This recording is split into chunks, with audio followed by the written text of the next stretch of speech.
Bonjour, bonsoir à toutes et à tous et bienvenue sur Radio Diagonale, la web radio 100% rouge et blanche pour cette causerie de la rencontre face à Montpellier ce week-end. Et pour m'accompagner, je serai avec Nicolas. Salut Nico. Salut. On va commencer tout de suite par vos notes, les notes que vous avez données à nos joueurs lors de la prestation en Coupe de la Ligue à Nice. Et c'est Thomas Lemar que vous avez décidé d'élire homme du match avec la moyenne de 6,57. Le podium étant complété par Keita Baldé avec 6,03 et Jemerson qui lui a 6 tout rond. Le flop a été donné à Guido Carillo qu'on n'a pas trop vu, il est vrai qu'il a été peu servi et avec la moyenne de 4,24, une moyenne générale relativement bonne, malgré quand même une domination niçoise puisqu'elle est de 5,58. On va tout de suite rentrer maintenant dans le vif du sujet et donc cette rencontre de samedi à la Mosson. Et donc Nico, si tu peux nous présenter rapidement le contexte de ce match, que ce soit pour nous et également pour le club héroltais. Ouais, donc c'est la première rencontre de l'année 2018 en championnat, après un très bon mois de décembre des Monégasques qui a vu le club enchaîner 4 victoires consécutives en championnat. Pour Montpellier aussi, c'est une reprise plutôt sur une bonne note, puisqu'ils avaient fini l'année 2017 sur une victoire à Bordeaux. Donc c'est un match qu'on attend, puisqu'on se rappelle du match aller qui nous avait vu partager les points au Stade Louis II, et qui avait vu surtout Montpellier arracher ce point du match nul à la dernière seconde sur un but dans les arrêts de jeu. Donc voilà, une revanche à prendre pour Monaco, et surtout une série à continuer, comme je l'ai dit, par rapport au mois de décembre. Oui, tout à fait. C'est vrai que on est dans une très bonne forme, nous, en tout cas. Si on enlève même le dernier match de Ligue des Champions qui comptait pour du beurre, on est quand même sur 7 succès consécutifs. Notre dernière défaite remonte à Nantes. Maintenant, on se rappelle du match aller face à Montpellier et cette égalisation, pas forcément imméritée, mais cette égalisation terrible à l'ultime minute de Souleymane Camara. Espérons que ça se passera mieux ce week-end. L'année dernière, j'étais déjà au stade, on avait gagné sur le score de 2-1, on avait rapidement fait la décision par Glick puis Mbappé, et Montpellier avait égalisé très tôt en deuxième mi-temps, Avait avant réduit le score. Oui, avait réduit le score, très tôt en deuxième mi-temps par Hilton sur corner. Et ensuite avait plutôt poussé, Mbappé s'était vu refuser un but sur une position de hors-jeu imaginaire. Mais on s'était fait peur un peu bêtement, mais c'était quand même au final les 3 points. Mm. Bah, Donc c'est vrai que contre Montpellier, mis à part le match à domicile de la saison dernière, ces dernières saisons à la Mosson, c'est toujours assez délicat. T'en parles de cette victoire, mais c'était vraiment victoire très très poussive. Je me rappelle de la deuxième période où Monaco n'avait presque pas vu le jour. Mais c'était une victoire importante dans la quête du titre, puisque c'était une victoire dans la douleur malgré tout. Et si on parle aussi l'année d'avant, donc en 2015-2016, où là aussi ça avait été difficile. Donc c'est sûr que samedi ça va être le cas aussi. Montpellier, c'est toujours une équipe, on l'a vu en première partie de saison, qui avait enchaîné des bons scores contre les gros du championnat. Donc à Monaco de faire le nécessaire pour se défaire de cette équipe. c'est vrai que Montpellier pour l'instant est plutôt en réussite contre les gros. On se rappelle que c'est les premiers à avoir, je dis pas de bêtises, hein, c'est les premiers à avoir pris des points au Paris Saint-Germain. Ils ont battu Lyon en Coupe de la Ligue très facilement, ils avaient fait match nul contre l'OM, contre nous, donc c'est vrai que les grosses équipes, en tout cas celles qui sont considérées comme telles dans ce championnat, ça leur réussit plutôt pas mal. On peut également rajouter que Montpellier, on va les recroiser dans pas si longtemps que ça, parce que ça sera nos adversaires de demi-finale de Coupe de la Ligue. Alors ce coup-ci, ça sera chez nous, Ouais, à parce la fin que du mois. comme on disait, c'est vrai qu'ils sont également quand même sur une dynamique globalement positive. Et ils se sont qualifiés en Coupe de la Ligue, ils se sont qualifiés pour le coup par la petite porte face à Pontarlier en Coupe de France. Hein, ils sont passés au tir au but, mais bon, Mm. ils Ouais, se sont qualifiés. bizarrement, ils avaient perdu contre Montpellier, contre Metz à domicile lors de leur dernière réception à la C'est vrai. Mosson. Donc c'était une petite surprise alors qu'ils avaient jusque-là enchaîné les bons résultats. C'est vrai qu'il y a eu cette rencontre. Bon, ils s'étaient rattrapés la semaine d'après en profitant de la crise bordelaise et en allant Oui, s'imposer là-bas. tout le monde marche sur Bordeaux en ce moment. c'est vrai qu'en ce moment, Bordeaux, c'est un peu l'équipe que tout le monde veut jouer, même Granville. Donc, c'est peu dire. Pour ce qui est de l'adversaire, on vous laissera à la fin de cette émission, vous pourrez suivre un entretien qui a été mené par Adrien, d'un journaliste du Midi Libre, suit bien entendu de près le club de Montpellier. Donc on va pouvoir tout de suite s'intéresser un peu plus à nos joueurs, et on va commencer tout de suite par le communiqué médical qui a été donné aujourd'hui, Nico. Au final, pas pas vraiment de grande surprise. Le seul problème peut se situer à la pointe de l'attaque où Falcao devrait être court et où Carrillo, on se le rappelle, est sorti blessé mardi. Oui, voilà, donc Leonardo Jardim m'a dit en conférence de presse que ce serait peut-être juste pour intégrer donc les deux attaquants, Carrillo et Falcao. On va voir par la suite dans la composition, mais bon, il lui-même a dit qu'il avait 3 solutions, Baldé, Jovetic et Sylla. Bon, Sylla, je sais pas si c'est vraiment une solution sérieuse vu qu'il a jamais été, Oui. c'est pas un joueur qui rentre dans le turnover, donc on peut dire qu'il a juste deux solutions, Baldé et Jovetic. Mais bon, c'est vrai que l'absence de Falcao, ça risque d'être préjudiciable à Monaco et ça serait bien qu'il y ait une bonne surprise et qu'il soit sur pied pour ce match, puisque bon, il a quand même, c'est le meilleur joueur du club, c'est le meilleur buteur aussi. Et dans ce genre de match toujours un peu difficile, c'est bien de pouvoir compter sur lui. Oui, c'est sûr qu'en coupe, là, on s'en est sorti sans lui. Bon, contre la petite équipe, il n'était pas obligatoire. Par contre, contre Nice, au final, même son absence a suffi à nous qualifier. Là, c'est vrai que ça serait bien quand même qu'il revienne au plus vite, au plus vite. Pour compléter juste rapidement sur l'infirmerie, Adama Traoré devrait reprendre la semaine prochaine. Alors, est-ce que c'est reprendre l'entraînement? Donc du coup, est-ce qu'on pourrait espérer le voir face à Metz? On verra d'ici là, ou en tout cas, on pourra espérer le voir dans le groupe. Et également à noter que Benaglio est en évaluation pour une douleur au mollet. De toute façon, il n'aurait évidemment pas été titulaire, mais à savoir peut-être qu'on aura ces deux aussi sur le banc ce week-end. C'est un détail, encore que si Subasic a un pépin pendant le match, on aurait quand même préféré que Benaglio soit également là. Donc justement, en parlant de composition, toi, Nico, quel compo aimerais-tu et penses-tu également que Jardim va aligner ce week-end? Alors, j'ai pris en compte l'absence peut-être de Falcao dans la composition, et c'est surtout au niveau de l'attaque en fait où il y aurait un grand point de dérogation pour moi, puisque la défense, bon, à part Oui. peut-être, bon, Radji était titulaire à Nice. Est-ce que Georges va reprendre sa place? Certainement, on peut le penser, très probablement. Au milieu, donc en l'absence de Tielemans notamment, la paire Fabinho, Moutinho va continuer. Ça serait devant, moi je verrais bien la titularisation en pointe de Baldé. Ça avait plutôt pas mal marché quand ça avait été le cas à Bordeaux, où Monaco l'avait emporté. Et bon, ça permet aussi d'utiliser Lopez et Lemar sur les côtés. Et Jovetic, pour moi, dans ce rôle d'attaquant de pointe, il aurait peut-être un manque de mobilité. Il est plus à l'aise, on l'a souvent dit, en attaquant de soutien. Donc voilà, je partirais plus sur Baldé en pointe au cas où Falcao, bien sûr, est absent. Et donc tu verrais 4-2-3-1 avec Jovetic derrière lui ou plutôt Lemar? Plutôt Jovetic et Lemar sur le côté.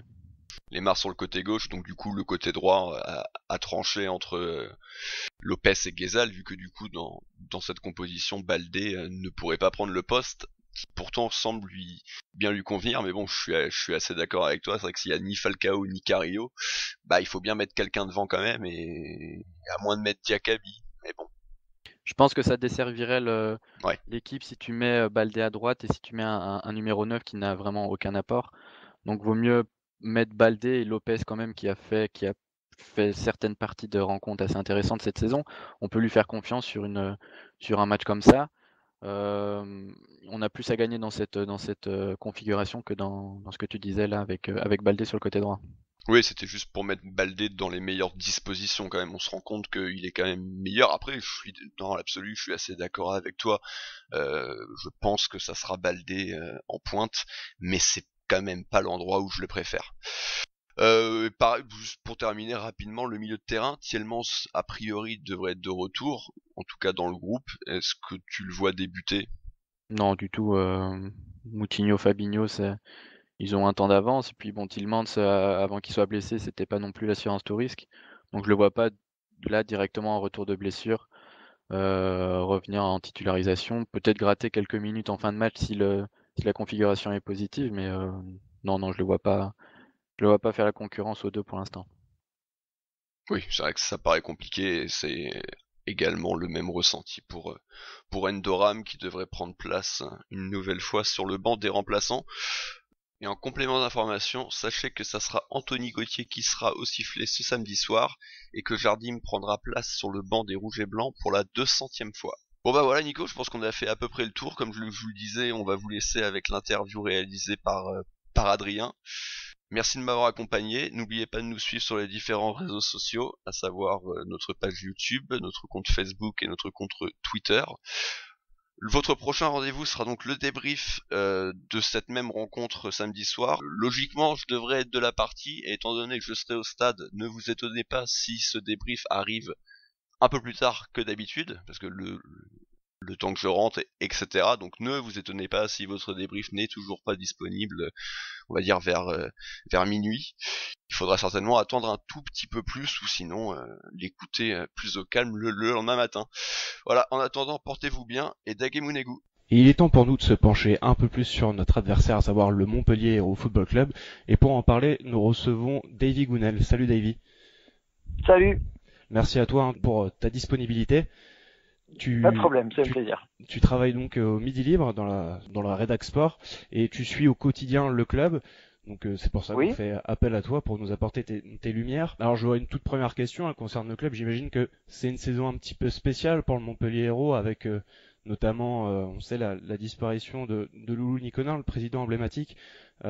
Est-ce que ça se ressent vraiment, enfin, ça permet de forger un groupe plus facilement pour Der Zakari en plus qui venait tout juste d'arriver. C'est vraiment, les joueurs sont vraiment fédérés autour de ça, autour de cette idée. Il y a vraiment une notion de groupe, j'ai l'impression, qui s'est vraiment installée au sein du Montpellier Hérault suite à ce tragique incident. Oui, il y a un peu de ça. Bon, après Michel Derzakarian, c'est un petit de la maison entre guillemets. Il a été très longtemps joueur au Montpellier Hérault, puis entraîneur des jeunes et entraîneur de l'équipe réserve. Oui, c'est sûr que la mort de Loulou rend cette saison particulière. Montpellier a vraiment envie du coup de faire surtout un gros coup en coupe. Donc ça concerne aussi l'AS Monaco, puisque Montpellier va se déplacer à Monaco en demi-finale de la Coupe de la Ligue, parce que Louis était un amoureux de la Coupe de France. Et il a toujours dit qu'il préférait même avoir remporté la Coupe de France en 90 plutôt que le titre en 2012. Donc voilà, dans toutes les strates du club, il y a vraiment cette envie pour lui faire honneur de faire un gros coup en coupe. Et voilà, cette disparition effectivement a soudé le groupe, je sais pas, mais en tout cas tous les joueurs voilà, ont à cœur de faire de grandes choses pour vraiment lui faire honneur. Et puis le président, le nouveau président Laurent Collin, voilà, insiste aussi beaucoup là-dessus, et ça se ressent ouais, à travers les performances, surtout depuis la fin de l'année 2017. On va dire sur les performances, c'est vrai, un début un petit peu catastrophique, puis il y a eu ce match nul contre Paris, et une semaine après, il y avait le match au Louis II où Souleymane Camara égalise dans les derniers instants. Depuis ce moment, j'ai l'impression que Montpellier a véritablement relevé la tête et a vraiment enchaîné de bonnes performances. Ça, ouais. Il y a juste un point noir, on va dire, c'est la défaite à domicile contre Metz fin décembre. C'est ça. Donc il y a eu un départ plutôt chaotique avec un système en 4-4-2 qui fonctionnait pas bien du tout. Montpellier était 17e de mémoire au terme de la 7e journée. Et puis il y a un calendrier qui s'annonce compliqué avec la réception de Paris, le déplacement à Monaco, la réception de Nice, en déplacement à Saint-Étienne. C'est un mois de septembre qui faisait très peur. Et puis je sais pas, pour se rassurer, ou en tout cas pour faire bloc, Derzakarian met en place un système à 5 défenseurs, 3 axiaux face à Paris, et puis ça fonctionne plutôt bien, puisque Montpellier est la seule équipe à ne pas avoir encaissé de but de la part du PSG cette saison. Et à partir de là, les joueurs adhèrent à ce système-là, qui évolue au fil du match, plus en 3-5-2 sur les phases offensives. Et voilà, c'est un système qui correspond en fait aux qualités des joueurs. On s'en est aperçu un petit peu tard, mais par contre depuis là et de plus en plus, il y a pas mal de certitudes dans le jeu, défensivement surtout, puisque voilà, Montpellier c'est la meilleure défense du championnat. Il y a quelques révélations et quelques joueurs qui explosent. Je pense notamment à Ruben Aguilar côté droit. Bon, Roussillon, on sait, couloir gauche, ça fait déjà une paire de saisons qu'il est plutôt performant. Il y a le jeune Nordi Mukiele aussi, axe droit, plus les vieux de la vieille que peuvent être Pedro Mendes ou Vito Hilton. Voilà, cette défense, elle est très très solide. Et puis là, effectivement, depuis quelques matchs, ça fonctionne aussi plutôt pas mal offensivement, donc c'est intéressant. Après, sur la première partie de saison, il y a quelques regrets, même si Montpellier est 7e. Voilà, il y a eu pas mal de points perdus à domicile, et notamment cette défaite rageante face à Metz, puisque Montpellier derrière est allé gagner 2-0 à Bordeaux. Donc ici et là se murmure quelques regrets sur cette première partie de saison, mais Montpellier attaque la seconde partie avec pas mal d'ambition aussi en championnat. Tu l'as dit, Montpellier pointe à la 7e place au classement avec 26 points. A quand même une petite caractéristique, c'est vrai que les gros ont beaucoup de mal contre Montpellier. Il y a aussi ce dispositif dont tu parlais. C'est vrai que Der Zakarian a plutôt une réputation de coach défensif. Alors il y a ce 5-3-2. Et j'allais dire, est-ce que c'est vraiment 5-3-2 immuable, ou comme tu l'as dit, en phase offensive, on a véritablement un 3-5-2 qui se porte vers l'offensive? Ouais, c'est ça. Après, bon, il a l'étiquette de coach défensif et il l'assume totalement. C'est quelque chose qui le gêne absolument pas. Il part du principe qu'une équipe qui n'encaisse pas de but a de fortes chances de gagner le match. Donc ça, il en démord pas. C'est un coach qui dans l'histoire de Montpellier vient totalement à l'opposé d'un Fred Ant qui était un romantique offensif absolu. Ça n'a pas toujours servi à Montpellier, puisque sous l'ère Fred Ant, on prenait quelques pilules chez les gros justement. Et là, il y avait l'idée de départ, et notamment de Laurent Nicolin, puisque Michel Der Zakarian est un choix vraiment du fils Nicolin, de plus être humilié par les gros, quoi. Et Paris, c'était vraiment le premier test, et ce sont des équipes qui correspondent parfaitement à ce schéma tactique. Bien défendre en bloc, ça coulisse parfaitement au niveau de l'organisation offensive, et l'idée c'est de vite se projeter vers l'avant, de piquer en contre, et ça correspond, laisser le ballon à l'adversaire et piquer en contre, ça correspond à la physionomie de match qu'on rencontre face aux grosses équipes, comme ça l'a été contre Paris, à Monaco, à Saint-Étienne, même si Saint-Étienne n'était pas très bien et n'est toujours pas très bien d'ailleurs, et face à Nice à domicile, quoi. Voilà, ce mois de septembre a fait prendre conscience aux joueurs que ce système lui permettait de tenir la dragée haute aux grosses cylindrées, et ça engendrait pas mal de confiance. Mais par contre, Montpellier a vraiment du mal à faire le jeu face aux équipes d'un calibre on va dire moyen, ou en tout cas de même capacité que Montpellier. D'accord. Ouais, c'est vrai que certains coachs vous diront il faut marquer un but de plus que l'adversaire. Bon, pour Der Zakarian, c'est plutôt faut encaisser un but de moins que l'adversaire. Ouais, c'est ça. C'est exactement ça. Après, bon, ça pour l'instant, ça lui donne raison. Oui, non, c'est vrai.